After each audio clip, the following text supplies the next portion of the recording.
How you doing? My name's Alex Merrill, Alliance Tutoring. We're going to continue our series on the introduction.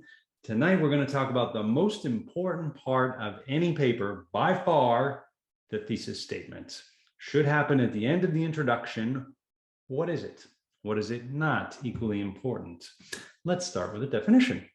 So, a thesis statement should be an assertion made by the writer, one on which the rest of the paper is going to be founded. By definition, it should be something a little bit bold. Otherwise, that statement's going to be weak, not very compelling, not a strong statement.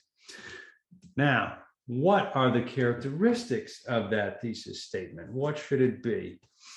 It should be, number one, clear and focused. In other words, a 5-year-old should be able to understand that statement, as complex as it may be. Also, it should be centered on a specific point. In other words, not the entire novel. And lastly, it should be bold, like using a typewriter icon when a typewriter hasn't been used since 1975. Okay, now we know exactly what a thesis is supposed to be. What is it not supposed to be? These are the naughty naughties that most people violate. Vague or unclear. As you said before, you should always really be imagining that you're writing to somebody who is 5 years old. If they can understand it, then you're talking about something good. It's the difference between writer-based writing and reader-based writing. Secondly, it should not be a point that's not supported by the paper. You're going to have to make statements. The evidence that you're going to have to use is going to be that novel, that book.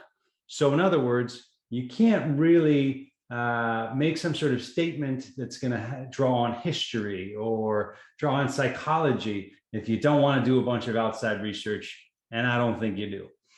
Lastly, maybe the most important, it should not be factual or plot based. You shouldn't be making an argument about the plot because that makes this a book report. Don't do that. That's about it.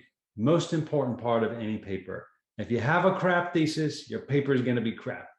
If you have a good thesis, well, you're really about halfway to the type of grade that you want to get on this paper.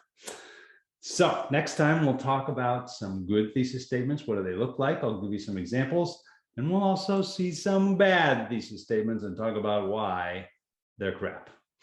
I will see you then. Thanks for joining me.